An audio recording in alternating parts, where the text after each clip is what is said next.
Selamat siang anak-anak. Selamat siang, Bu. Kelas 5. Siap. Iya, berarti anak-anak semuanya ini sudah siap untuk belajar ya. Baik anak-anak, sebelum kita mulai belajar, mari kita awali dengan melaksanakan berdoa. Siapa yang bergilirannya memimpin doa? Ya, silakan Karina.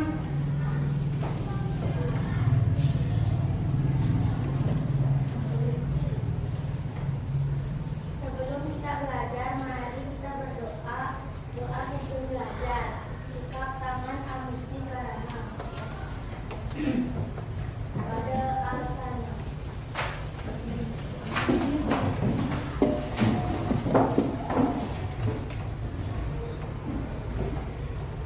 Berdoa dimulai.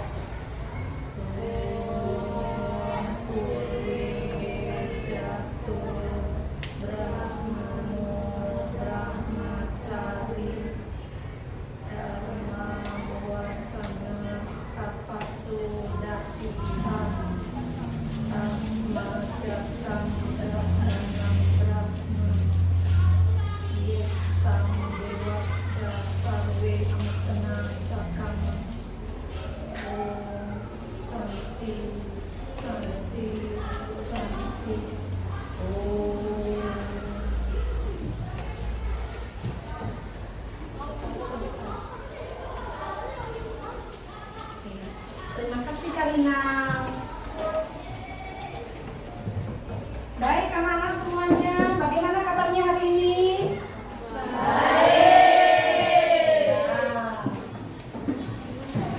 Nah anak-anak, jadi pada pembelajaran kegiatan kita hari ini, Ibu akan mengajak anak-anak untuk membuat yang namanya kesepakatan kelas. Anak-anak sudah pernah membuat kesepakatan kelas? Sudah pernah ya, mungkin kelas sebelumnya juga sudah pernah kalian diajak untuk membuat kesepakatan kelas. Nah pada hari ini pun Ibu sebagai guru pengajar agama Hindu ingin mengajak anak-anak untuk membuat kesepakatan kelas kita dalam belajar agama Hindu.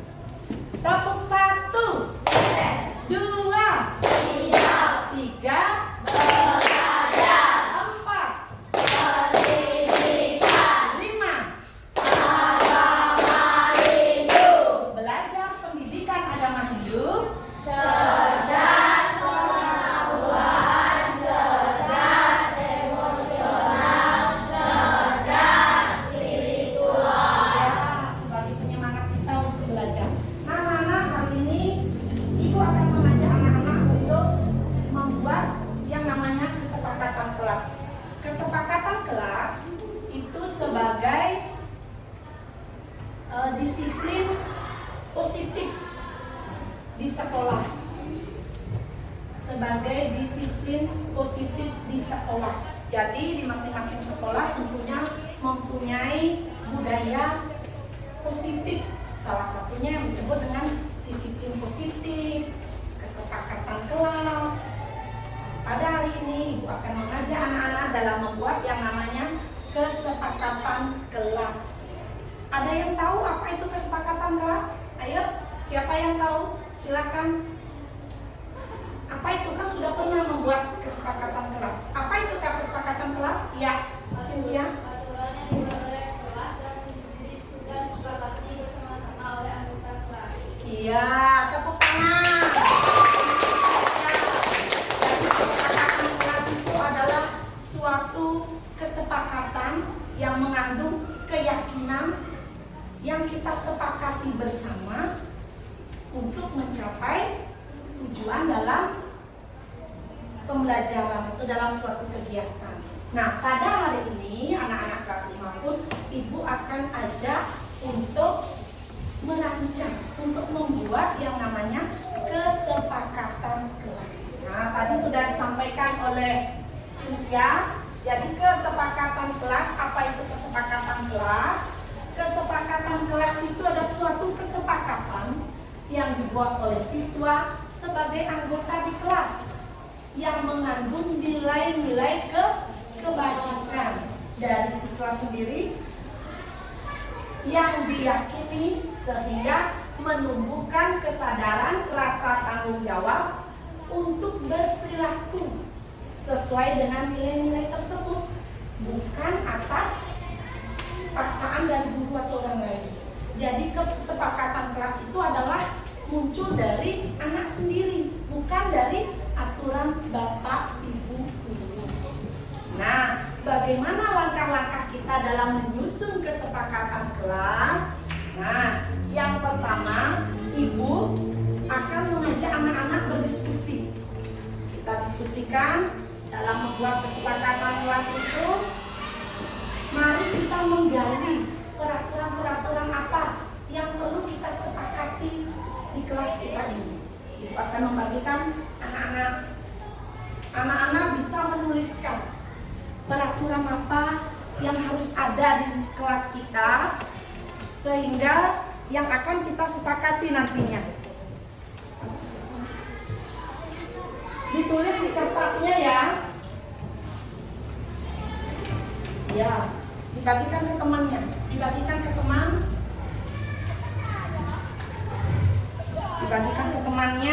ditulis menurut anak nilai-nilai apa yang perlu atau peraturan apa yang perlu ada di kelas, peraturan apa yang perlu kita sepakati di kelas. Yuk, kurang sayang. Ya. Ayo silakan ditulis.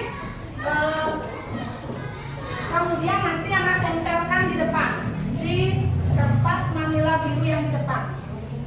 Silakan ditulis peraturan apa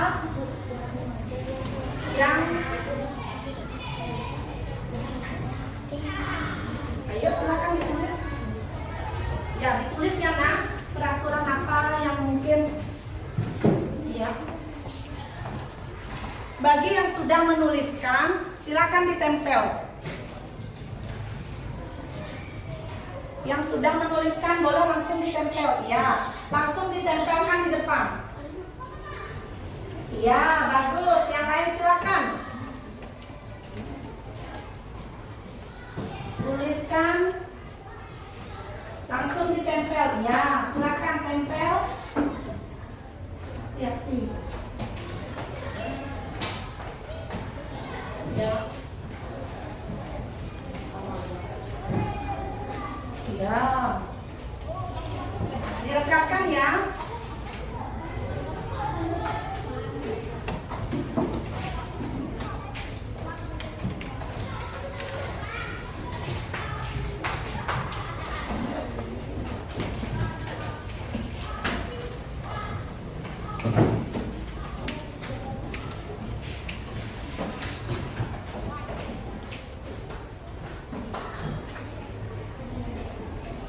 Ya, silakan ditempel anak-anak.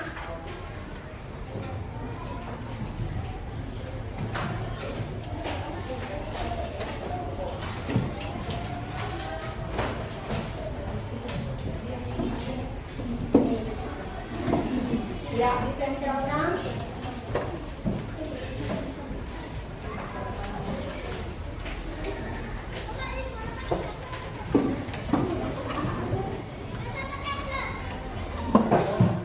Sudah semua?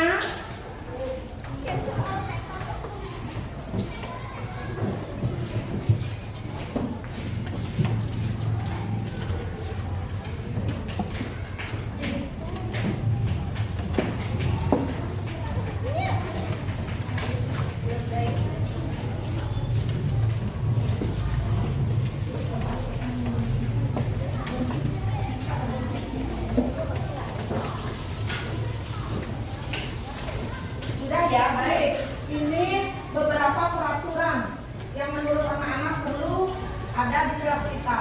Coba dari perwakilan anak, siapa yang mau membacakan ke depan? Ya, Aditya.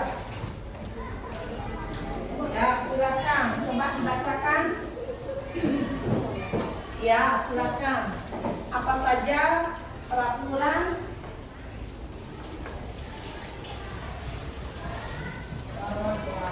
Dilarang makan di kelas saat belajar. Tidak boleh makan di kelas pelajaran. Tidak boleh main-main saat guru mengajarkan. Dilarang membuang sampah di kelas. Tidak boleh lupa untuk membawa buku. Tidak berbicara dengan teman saat guru menjelaskan. Tidak boleh makan di kelas pelajaran. Harus melaksanakan tugas UTS belajar.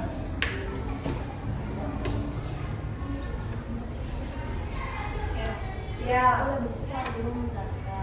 ya.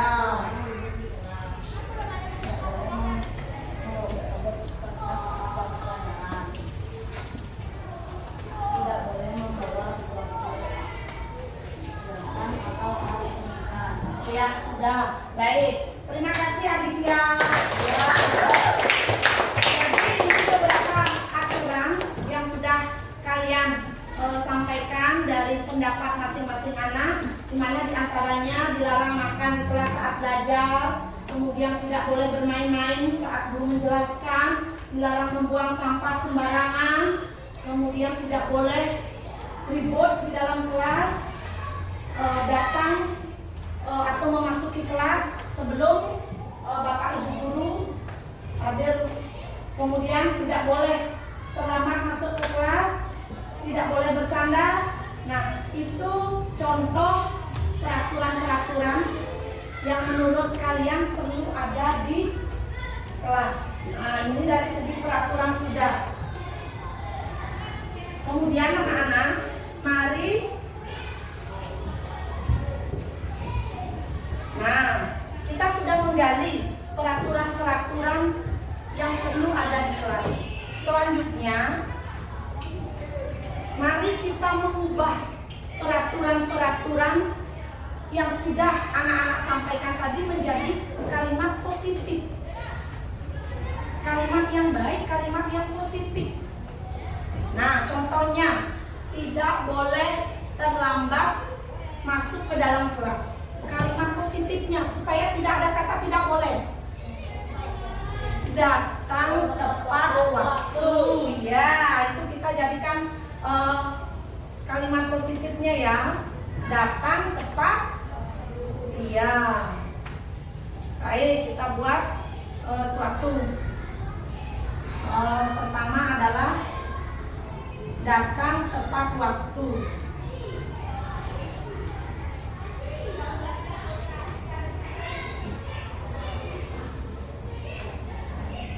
Datang tepat waktu, dan tentunya supaya apa? Sudah datang tepat waktu itu siap untuk belajar ya. Datang tepat waktu dan siap belajar. Baik. Jadi anak-anak harus sudah siap dengan perlengkapan belajarnya. Nah, kita jadikan kalimat positifnya. Kemudian anak-anak tadi menyampaikan ada yang tidak boleh ribut di dalam kelas, tidak boleh ribut, tidak boleh bercanda saat guru menjelaskan. Kita ubah menjadi kalimat yang positif. Bagaimana? Apa? Siap. Mendengarkan dengan mendengarkan dengan baik, dengan seksama. Ya. Yang kedua, mendengarkan dengan seksama.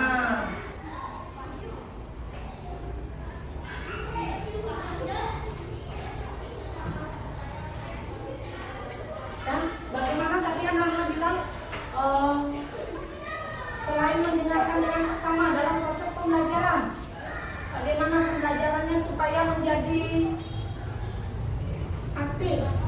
Berarti mendengarkan dengan seksama dan aktif dalam pembelajaran ya, dan aktif dalam pembelajaran.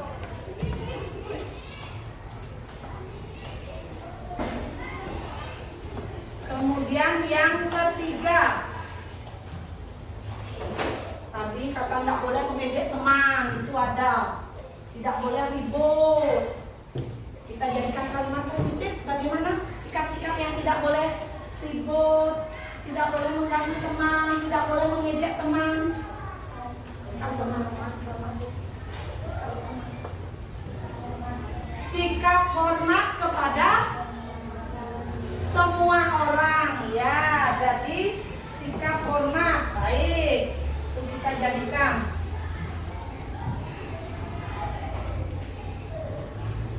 Sikap hormat kepada semua orang.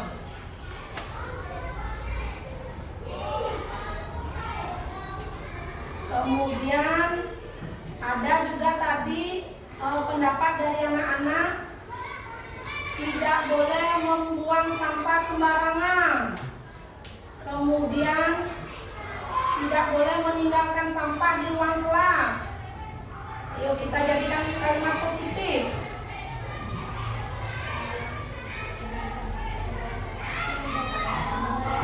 Membuang sampah pada tempatnya atau menjaga kebersihan, menjaga kebersihan kelas dan ya, baik. Menjaga kebersihan dan lingkungan sekitar.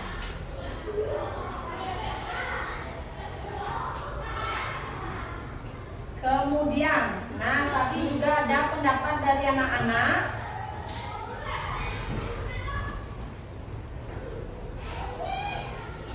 Pendapat dari anak-anak tidak boleh menyontek katanya. Tidak boleh menyontek, tidak boleh lambat mengumpulkan tugas. Kita jadikan kalimat positif bagaimana? Oh, menyelesaikan tugas tepat waktu. Baik.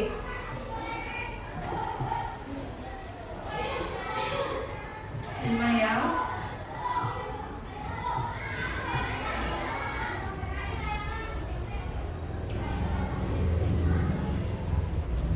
Nah, baik anak-anak.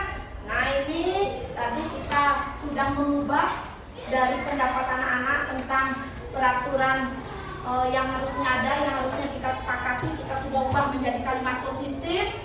Yang pertama ada datang tepat waktu dan siap untuk belajar. Tepat waktu ya. Kemudian yang kedua mendengarkan dengan seksama dan aktif dalam pembelajaran.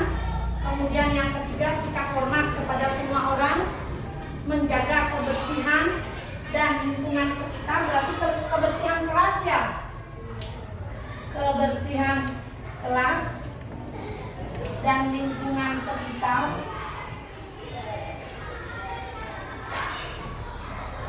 Yang kelima menyelesaikan tugas dengan tepat waktu. Sekiranya ada perlu lagi yang ditambahkan? Sudah? Iya. Nah ini kita sudah ubah menjadi kalimat positif. Sekarang dari apa yang sudah anak-anak sepakati ini, nah mari kita menyarikan peraturan-peraturan yang tadi dalam sebuah nilai kebajikan atau menjadi sebuah keyakinan. Nilai kebajikan berarti nilai-nilai yang baik. Nilai-nilai yang baik. Yang pertama, datang tepat waktu dan siap untuk belajar. Nilai apa itu? Disiplin dan tanggung jawab. Jadi anak-anak tahu disiplin juga dan tanggung jawab. Yang kedua, mendengarkan dengan seksama dan aktif dalam pembelajaran. Nilai kebajikan apa? Kedisiplinan, kesopanan, ya, kesopanan bisa. Itu nilai kebajikan yang akan anak-anak yakini. Yang ketiga, sikap hormat kepada semua orang. Menghormati berarti nilai sikap hormat. Kemudian yang keempat, menjaga kebersihan kelas dan lingkungan sekitar. Nilai kebajikan apa? Tanggung jawab, ya. Apalagi? Mengandung nilai kebajikan apa lagi? Kebersihan juga, kesehatan. Kalau kita sudah menjaga kebersihan, kan tentunya kita sehat. Ya. Yang kelima, menyelesaikan tugas dengan tepat waktu.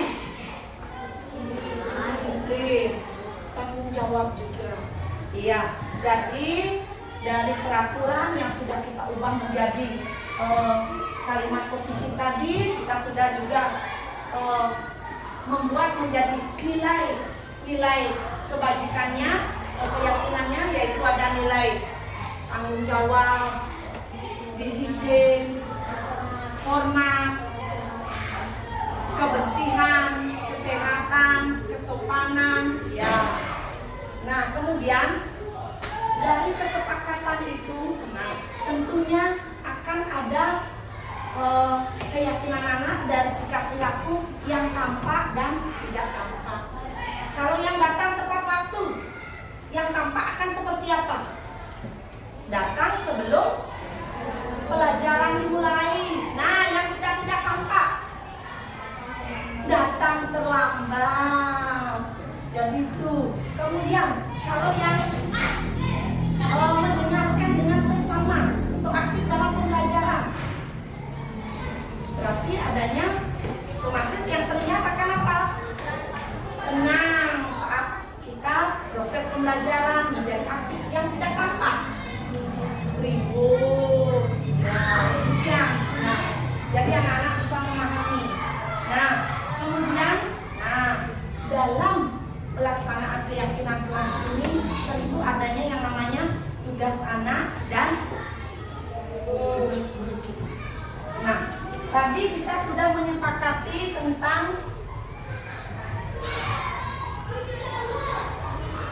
datang tepat waktu. Jadi apa yang menjadi tugas anak-anak? Sesuai dengan kesepakatan atau aturan yang sudah kesepakatan kita di kelas. Apa yang menjadi tugas anak-anak kalau datang tepat waktu dan siap belajar? Datang memasuki kelas sebelum pelajaran dimulai dan lengkap membawa perlengkapan belajarnya, buku-buku, kemudian alat tulis. Nah, itu sampai ketinggalan. Nah, kemudian mendengarkan dengan seksama dan aktif dalam pembelajaran. Ayo, bagaimana sikap dan perilaku anak?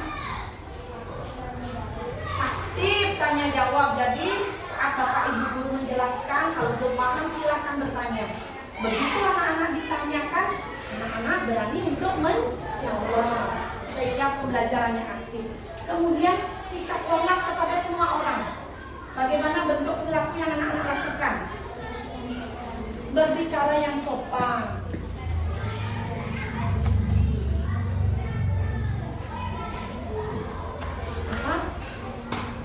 tidak memotong pembicaraan orang lain. Kalau masih ada temannya yang berpendapat, ya anak-anak sabar mengacungkan tangan kalau ingin berpendapat atau ingin bertanya, ingin menjawab. Nah, kalau menjaga kebersihan kelas dan lingkungan sekitar, ya, ingat membersihkan ruangan kelasnya sebelum belajar. Kemudian apabila ada sampah, satupun sampah yang tercecer mungkin silakan diambil dengan kesadaran sendiri. Oh iya, saya punya kesepakatan kelas menjaga kebersihan kelas dan lingkungan. Begitu ada sampah, ambil, buang pada tempat sampah.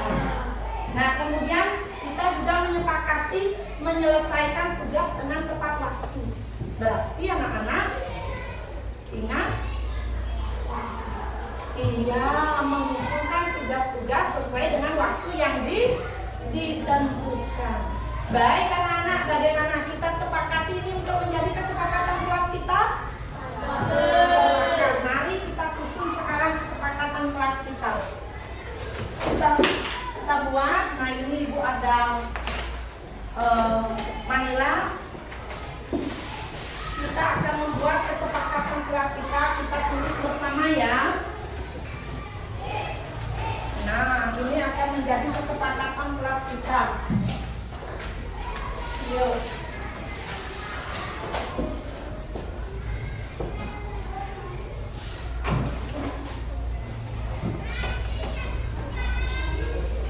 Ya, coba siapa yang mau di sini ikut membantu menulis?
Bapak Ibu guru hebat SMA 1 Canggu? Ya,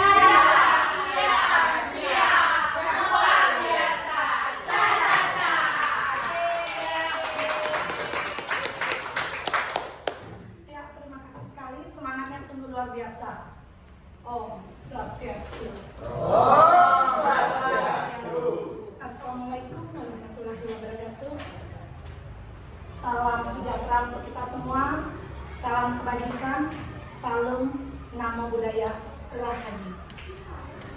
Baik yang terhormat Ibu Kepala Sekolah, terima kasih sudah selalu mendampingi kegiatan kita, ya terutama kegiatan untuk guru-guru, dalam hal ini yang sendiri sebagai CGP. Beliau sudah sangat mendukung. Dan kemudian juga Bapak Ibu guru semuanya yang saya hormati, terima kasih atas partisipasinya dalam kegiatan ini. Nah, sebagai pembuka kegiatan ini, saya punya satu pantun. Diminta kata cakepnya. Ayo. Melaksanakan tugas dengan penuh itikat. Walau sampai posisi lelah. Mari bersama kita bulatkan tekad. Wujudkan budaya positif di sekolah.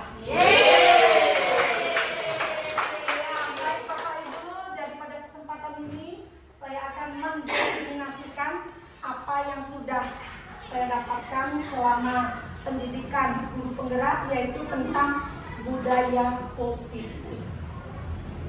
Ya, sebagai penyemangat, ya semakin semangat. Tadi awalnya saya lihat juga sudah bersemangat. Kita punya yel atau jargon istilahnya. Kalau saya ucapkan selamat siang, Bapak Ibu jawabnya luar biasa. Ya, tangannya luar biasa. Kalau saya sebut SD nomor 1 Canggu, kita jawab semangat wujudkan budaya positif. Ya, bisa? Bisa. Baik, selamat siang. Luar biasa. SD 1 Canggu, semangat wujudkan budaya positif. Ya.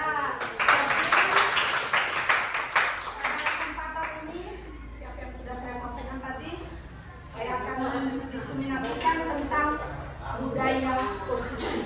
Nah, apakah itu budaya positif?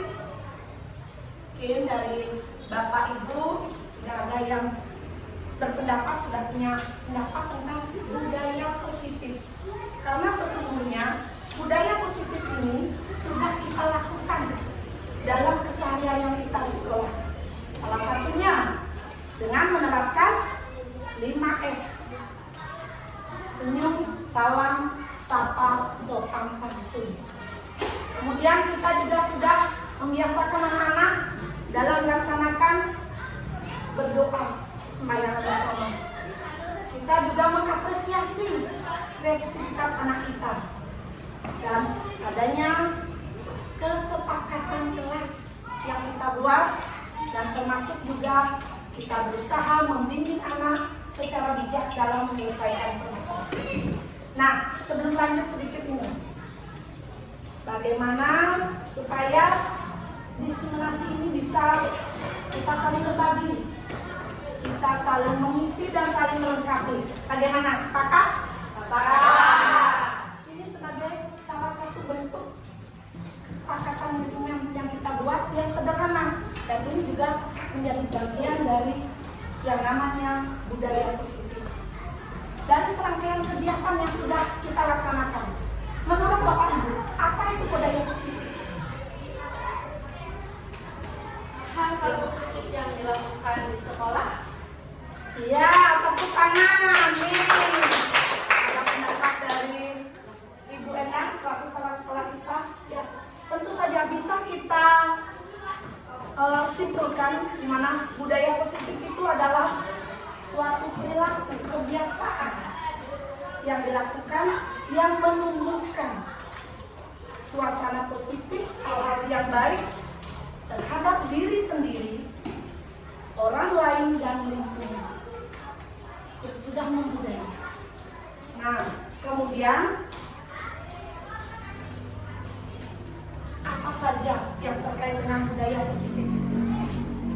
saya dapatkan selama saya mengikuti pendidikan guru penggerak, yang ini yang akan saya diskusikan bersama Bapak Ibu sekalian. Yang pertama tentang disiplin positif, tentang teori motivasi, hukuman, penghargaan, dan institusi. Juga ada tentang keyakinan sekolah, keyakinan kelas, kebutuhan dasar manusia, 5 posisi kontrol dari seorang guru, dan segitiga restitusi. Oke, semua fokus ini dengan materi. Selamat siang. Luar biasa. Ya, terima kasih. Baik, kita akan ke pembahasan yang pertama, yaitu tentang disiplin positif. Disiplin, kita semua sudah tahu, identik dengan kepatuhan, ketaatan. Nah, dalam hal ini, disiplin positif yaitu suatu cara menerapkan disiplin yang mengajarkan anak bertanggung jawab dan menumbuhkan kesadaran diri berdasarkan nilai-nilai kebajikan. Jadi ada nilai-nilai kebajikan, kunci dari yang namanya disiplin positif. Jadi disiplin positif lebih mengarah pada disiplin diri untuk mengontrol diri dalam melakukan tindakan.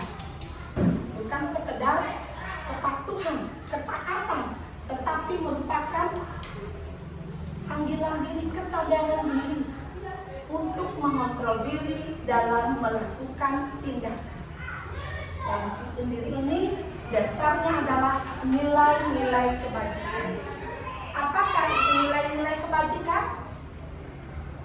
Nilai kebajikan adalah sifat-sifat positif manusia yang merupakan tujuan yang mulia yang ingin dicapai oleh setiap individu. Nilai kebajikan ini bersifat universal, berlaku untuk semua orang. Jadi apa yang bisa kita contohkan sebagai suatu nilai kebajikan?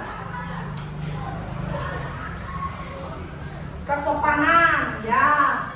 Tanggung jawab, ya.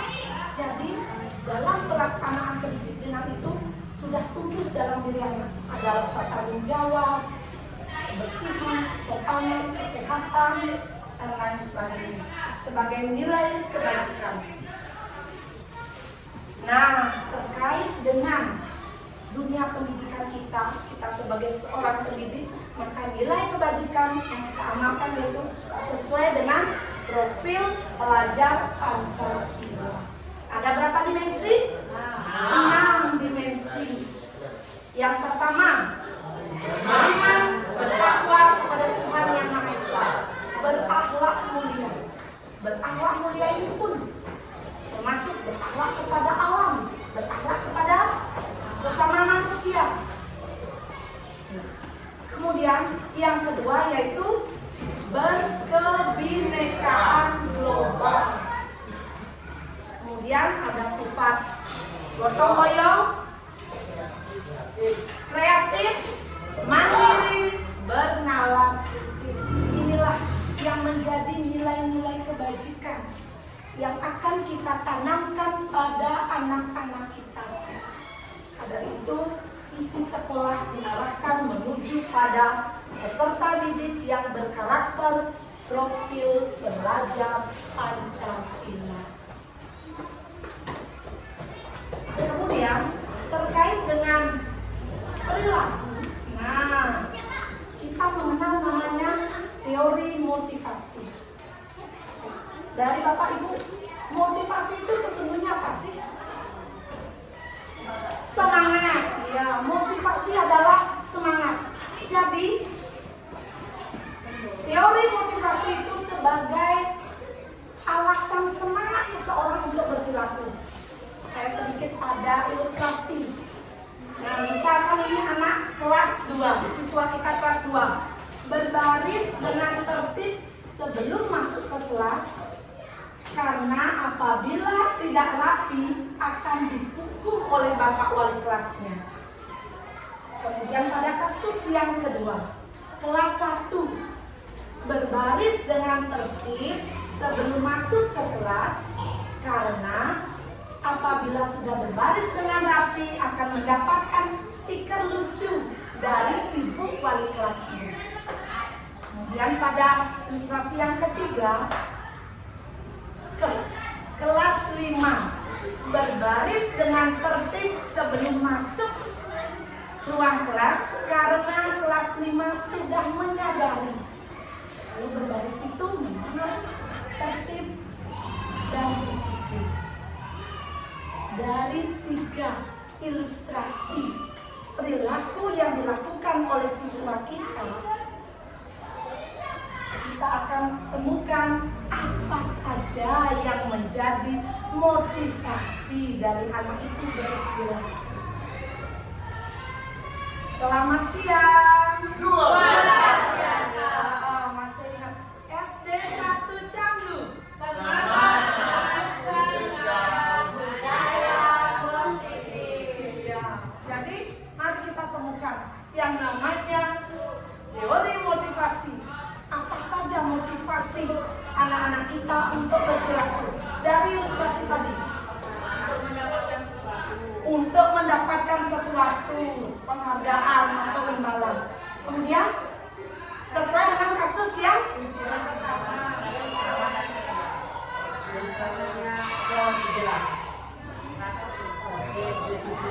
kelas, ya, yang pertama kita balik. Berbaris dengan tertib karena apabila tidak berbaris tertib akan dihukum oleh wali kelasnya. Takut dihukum. Kemudian yang kedua, karena ya akan mendapatkan stiker lucu, berarti imbalan, penghargaan. Yang ketiga,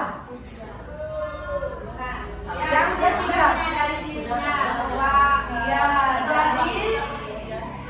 jadi Bapak Ibu, yang disebut sebagai teori motivasi anak dalam berperilaku ada 3 sesungguhnya.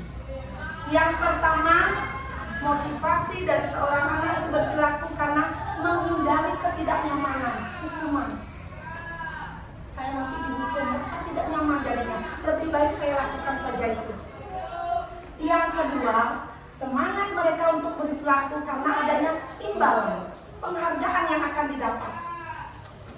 Dan yang ketiga, seperti kasus pada kelas 5 yang sudah semakin besar, yang sudah tumbuh kesadaran dirinya. Jadi alasan atau motivasi dari perilaku seorang anak itu mereka sudah ingin menjadi seseorang seperti apa yang mereka inginkan. Sudah tumbuh sikap menghargai diri sendiri dengan meyakini nilai kebajikan. Untuk teori motivasi ini dikelompokkan menjadi 2 secara dan intrinsik, ya, yang dari luar dan juga dari dalam diri Anda. Baik, itu tentang teori motivasi kita untuk bisa juga kita mengetahui apa sih motivasi anak kita dalam berperilaku, dan yang sebaiknya adalah kita menuntun anak kita supaya berperilaku itu berdasarkan atau dimotivasi adalah dari menghargai dirinya sendiri dengan meyakini nilai-nilai kebajikan. Nah, kemudian setelah kita membahas tadi yang namanya teori motivasi, yang sering kita hadapi juga dalam menghadapi permasalahan anak, yaitu tentang restitusi. Mungkin dari Bapak Ibu ada yang sudah pernah mendengar istilah restitusi ini? Kalau saya jujur, saya mengenal istilah restitusi ini saat mendapatkan pendidikan guru penggerak ini. Jadi restitusi adalah proses menciptakan kondisi bagi murid untuk memperbaiki kesalahan mereka sehingga mereka bisa kembali pada kelompok mereka dengan karakter yang lebih kuat. Jadi sesuai dengan apa yang disampaikan oleh dosen pada tahun 2004 bahwa restitusi juga merupakan proses kolaborasi yang mengajarkan murid untuk mencari solusi untuk masalah mereka dan membantu murid berpikir tentang orang seperti apa yang mereka ingin menjadi dan bagaimana mereka harus memperlakukan orang lain.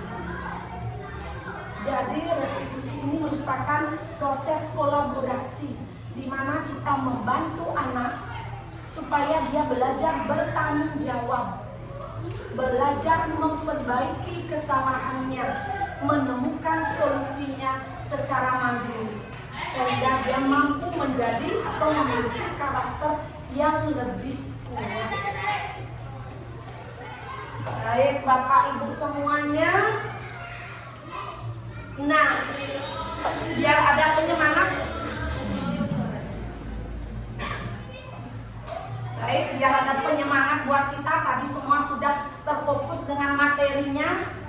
Kita pemanasan dulu sebentar. Biar tidak hanya menyenangkan anak-anak saja ya, tapi kita juga harus bisa belajar menyenangkan diri sendiri. Ya.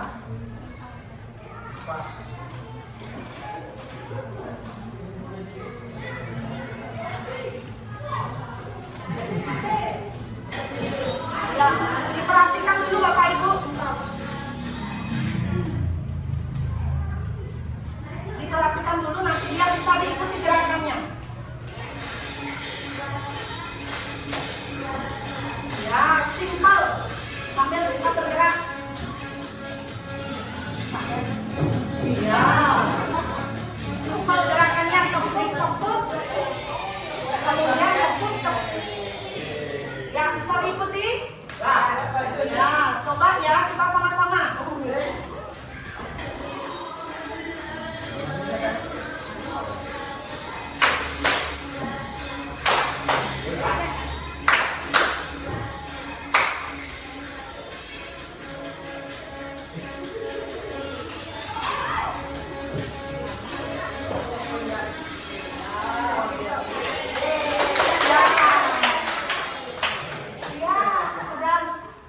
Gerakan ringan untuk relaksasi.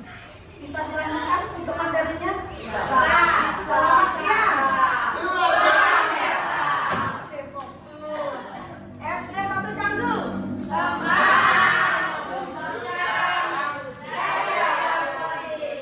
Ya, terima kasih. Baik Bapak Ibu, tadi kita sudah sampai ke restitusi. Nah, sekarang salah satu bagian dari budaya positif yang kita amalkan juga yang kita laksanakan itu tentang keyakinan sekolah atau keyakinan kelas. Saya yakin Bapak Ibu guru sudah melaksanakan ini karena materi ini pun sudah kita dapatkan di PMM. Sudah banyak juga yang melakukan aksi nyata. Jadi apa itu keyakinan kelas? Keyakinan kelas atau keyakinan sekolah secara umum yaitu berupa pernyataan-pernyataan berupa kalimat positif yang mengandung nilai-nilai kebajikan universal yang mudah diingat, mudah dipahami, dan harus diterapkan oleh semua anggota. Jadi, keyakinan kelas atau kesepakatan kelas ini merupakan kalimat-kalimat yang positif yang mengandung nilai kebajikan universal yang mudah diingat, mudah dipahami, dan harus diterapkan oleh semua anggota. Nah, dalam membentuk keyakinan atau kesepakatan kelas ini, gurulah yang berperan dalam pembentukan keyakinan kelas dengan adanya kesepakatan antara guru dan murid. Kemudian, bagaimana langkah-langkah kita dalam menyusun kesepakatan kelas? Nah, langkah pertama yang perlu kita pahami dalam menyusun keyakinan kelas, yaitu yang pertama, menggali peraturan-peraturan yang perlu disepakati di kelas. Kita adakan curah pendapat dengan anak-anak untuk menciptakan suatu pembelajaran yang menyenangkan, di mana anak-anak bisa nyaman. Apa sih aturan yang harus ada, yang harus kita sepakati? Kita gali dari anak-anak. Nah, mungkin anak-anak di sini anak-anak melaksanakan surat pendapat, tidak boleh ribut, tidak boleh menyontek, kemudian dilarang membuang sampah sembarangan. Itu kita dapatkan dari masukan anak-anak sendiri. Kemudian yang kedua, dari surat pendapat anak-anak kita akan mengubah peraturan-peraturan tersebut menjadi kalimat positif.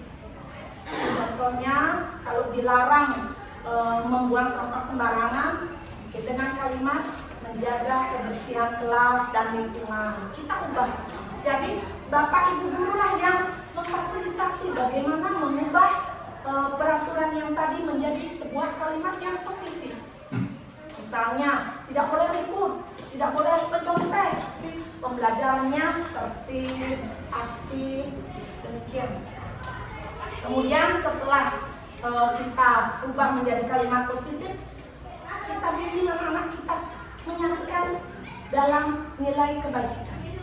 Misal, menjaga kebersihan kelas dan lingkungan sekitar. Nilai kebajikan apa? Kebersihan, tanggung jawab, kesehatan. Jadi kita berikan pemahaman juga kepada anak-anak apa nilai kebajikan yang terkandung dalam kalimat positif itu.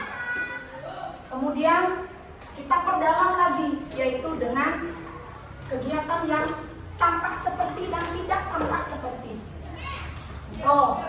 Kalau pembelajaran yang aktif, tertib, berarti tampaknya akan seperti apa? Pembelajarannya menyenangkan. Anak-anak semangat belajar. Kan demikian yang tampak. Yang tidak tampaknya bagaimana?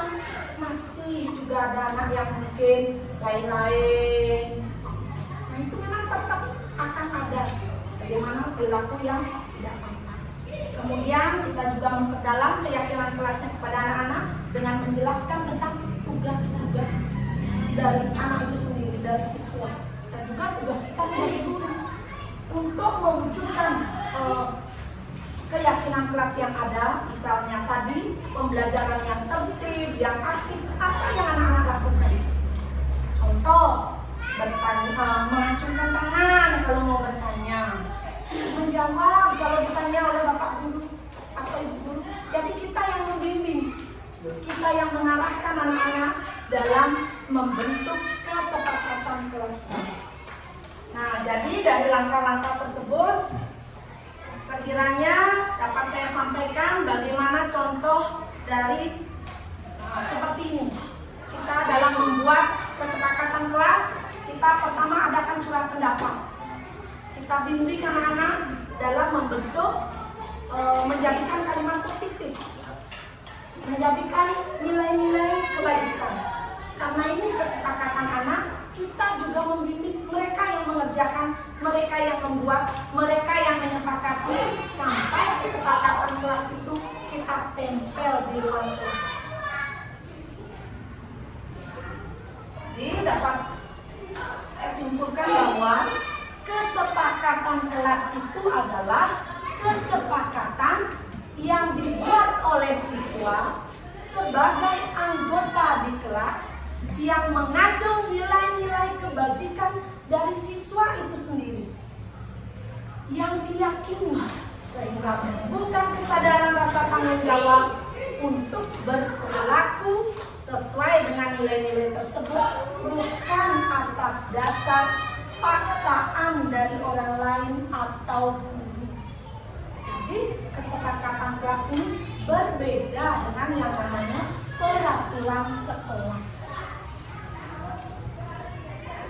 Ya, demikian tentang kesepakatan kelasnya. Bagaimana Bapak Ibu? Ya, saya yakin ini semua di masing-masing kelas saya juga sudah lihat ada kesepakatan kelasnya. Jadi dari sini saya hanya kembali mengingatkan kepada Bapak Ibu bagaimana sih langkah-langkah kita dalam menyusun kesepakatan kelas. Kemudian yang berkaitan dengan ini juga materi baru yang saya dapatkan, yang ingin saya bagikan kepada Bapak Ibu. Kita belajar memahami yang namanya kebutuhan dasar manusia. kenapa sih anak-anak kita sampai menyimpang, melakukan perilaku yang tidak sesuai dengan kesepakatan kelas? Karena adanya kebutuhan mereka yang tidak terpenuhi. Ya inilah kebutuhan dasar anak yang harus sesungguhnya dipenuhi. Ya, sesuai dengan apa yang disampaikan oleh William Glasser, ada 5 kebutuhan dasar manusia. Yang pertama, bertahan hidup. Itu kebutuhan fisiologisnya, kebutuhan biologisnya. Kesehatan, rumah, makanan, rasa aman, itu kebutuhan dasar yang pertama. Kemudian yang kedua, adanya penguasaan, kebutuhan pengakuan atas kemampuan, di mana anak-anak kita sendiri sebagai manusia membutuhkan atau ingin rasa untuk dianggap berharga, diakui prestasinya, keterampilannya, dan didengar kalau setiap manusia itu memiliki harga diri. Yang ketiga, kesenangan. Siapa sih di sini yang nggak ingin senang? Bapak Ibu ingin juga senang kan? Iya. Tapi dalam konteks anak-anak, ya kesenangan itu dalam hal apa? Tuh, kan kita lebih di bermainnya, bagaimana awal. Yang keempat yaitu kebutuhan akan rasa kasih sayang dan rasa ingin diterima, jadi ingin dianggap. Ini kebutuhan yang mungkin lebih bersifat sosial, kebutuhan tetap terhubung dengan orang lain. Kita merasa dihargai oleh orang lain, disayang oleh orang lain, diterima dengan baik oleh orang lain. Dan kebutuhan yang kelima yaitu tentang kebebasan. Kebebasan dalam menentukan pilihan itu juga suatu kebutuhan. Selamat siang. Luar biasa. Oh, masih fokus. Ya. Jadi kebebasan anak-anak dengan kebutuhan kebebasan yang tinggi, menginginkan pilihan, mereka perlu banyak bergerak, suka mencoba, tidak terlalu terpengaruh orang lain, dan senang mencoba hal-hal yang baru dan menarik. Jadi anak-anak kita, bahwa apabila kebutuhan dasarnya ini kurang terpenuhi, inilah yang menjadi salah satu penyebab di mana anak-anak kita melakukan tindakan yang tidak menunjukkan nilai-nilai kebajikan yang ada. Selain dari 5 kebutuhan dasar dalam menghadapi permasalahan anak-anak tadi, kita sebagai seorang guru pendidik di sekolah dalam menghadapi anak-anak, menangani anak-anak yang bermasalah, kita memiliki 5 posisi kontrol. Bapak Ibu sudah pernah mendapatkan pengetahuan tentang 5 posisi kontrol guru ini? Mungkin ada yang sudah pernah mengikuti pelatihannya. Iya. Jadi ada 5 posisi kontrol guru. Yang pertama itu yang mungkin yang kita rasakan di zaman dahulu sebagai seorang murid, yaitu lebih banyak posisi kontrol guru itu sebagai penghukum yang lebih bertindak ingin menerapkan kedisiplinan yang tinggi, sehingga guru lebih banyak dalam posisi kontrol penghukum, di mana dengan suara guru yang tinggi, kemudian murid mungkin akan marah, dendam jadinya, ataupun bersifat agresif, melawan, kemudian menyalahkan orang lain. Itu posisi kontrol guru saat sebagai penghukum. Kemudian yang kedua, ada posisi kontrol guru sebagai pembuat rasa bersalah. Ini dengan nada suaranya guru tuh lebih mengelas, lebih halus, lebih lembut, sehingga anak akan merasa bersalah. Ya, murid akan merasa gagal dan tidak sanggup membahagiakan orang lain. Ya, mungkin dengan ada bisa, lu kamu kok gitu sih? Ibu kan jadinya sedih, ibu kan kecewa. Jadi anaknya menjadi merasa bersalah. Oh, gara-gara saya loh gurunya sedih. Seperti demikian. Nah, kemudian Yang ketiga, ada posisi guru itu dalam posisi kontrol sebagai teman. Ya, lebih akrab dengan ada suara yang akrab, ramah, bercanda. Kemudian murid mungkin akan merasa lebih senang dan juga lebih akrab, lebih dekat. Ya. Kemudian murid hanya mau mendengar guru saja yang tertentu, yang mana mungkin dia akrab. Murid kadang akan tergantung kepada guru tersebut. Ya, lakukanlah akademiku. Nah, apalagi dengan adanya kata-kata seperti itu, sehingga anak-anak itu merasa benar-benar dekat dan akrab. Kemudian yang keempat, ada yang namanya posisi guru sebagai pemantau atau mengawasi. Ini dengan ada suara yang datar, bahasa tubuhnya formal. Kemudian berbicaranya sesuai dengan catatan dan fakta, karena ini lebih sifatnya ke konsekuensi. Jadi guru hanya sebagai pemantau saja. Kamu tidak ikut pelajaran olahraga, ya konsekuensinya mungkin di jam istirahat ada tugas apa yang diberikan, demikian misalnya, ada konsekuensinya. Dan yang kelima yaitu posisi manajer. Jadi posisi guru sebagai manajer yaitu dengan posisi yang guru yang suaranya halus, bahasa tubuh tidak kaku, dekat juga dengan muridnya. Dalam hal ini, guru yang sebagai posisi manajer, guru membantu dan membimbing siswa untuk menjadi anak yang bertanggung jawab, mencari solusi atas masalah yang ada, dan tentunya menguatkan watak dan karakter anak. Nah, Bapak Ibu, silakan. Nah, setelah tadi kita simak dan dengarkan apa yang sudah saya sampaikan, kira-kira posisi kontrol mana yang paling ideal yang kita jalankan terhadap anak-anak kita? Manajer, ya. Jadi dari kelima posisi kontrol itu, posisi manajerlah yang paling ideal, di mana akan dapat membantu anak-anak kita untuk menguatkan wataknya, menguatkan karakternya, bisa menemukan solusi dari permasalahan.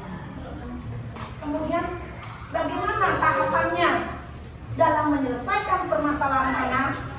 Itu dikenal dalam segitiga restitusi. Ada istilah segitiga restitusi. 3 tahapan segitiga restitusi. Yang pertama, menstabilkan identitas. Langkah pertama kita dalam membantu anak-anak menyelesaikan permasalahannya itu yang pertama adalah menstabilkan identitas. Kita mengajak anak yang gagal seakan-akan menjadi berhasil. Dengan cara bagaimana? Satu, dengan ungkapan atau perkataan, wajar kamu berbuat salah. Setiap manusia tidak ada yang sempurna. Sehingga anak-anak punya motivasi untuk menstabilkan identitasnya, bahwa dia itu bukan seorang yang selalu salah, tapi perilakunya itu suatu kewajaran dari menstabilkan identitas. Kemudian yang kedua, langkah kedua adalah validasi kebutuhan atau memvalidasi tindakan yang salah. Kita akan mencari apa sih kebutuhan anak yang belum terpenuhi.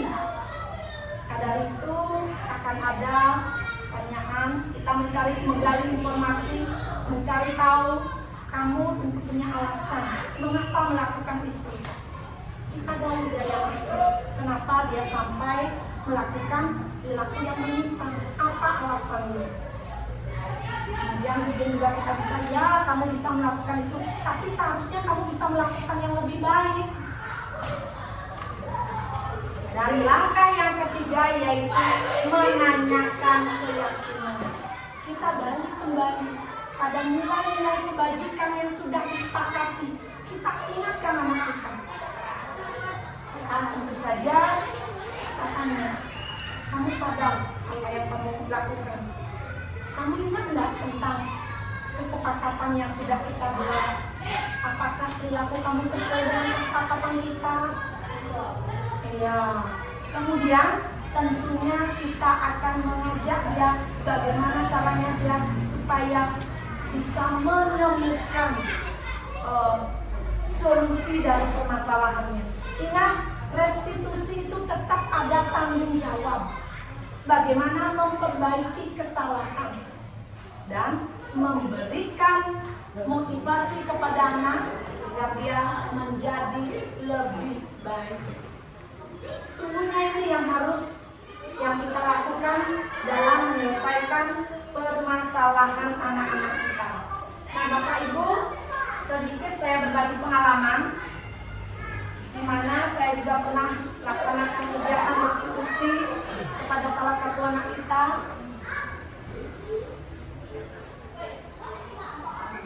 Tidak dengar suaranya ya? Pernah kelas mungkin ya? Udah sini di sini.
Ya, baik Bapak Ibu, itu sedikit sekilas saya berbagi pengalaman karena saya juga masih lebih banyak belajar bagaimana kita menyelesaikan secara bijak apa permasalahan yang dihadapi oleh anak kita. Baik Bapak Ibu, demikian yang dapat saya sampaikan dalam kegiatan diseminasi ini. Apakah ada yang perlu kita diskusikan lagi? Baik, kalau tidak ada, pada kesimpulannya. Jadi kesimpulan yang dapat saya sampaikan dalam kegiatan ini, yang pertama, penerapan budaya positif itu dalam bentuk disiplin positif, kesepakatan sekolah atau kesepakatan kelas, segitiga restitusi dalam menyelesaikan masalah anak dengan mengambil posisi sebagai seorang manajer yang paling ideal dalam membentuk karakter anak di masa depan. Kemudian gurulah sebagai pelaku utama dalam membimbing murid kita untuk mewujudkan budaya positif dan murid yang berkarakter profil pelajar Pancasila.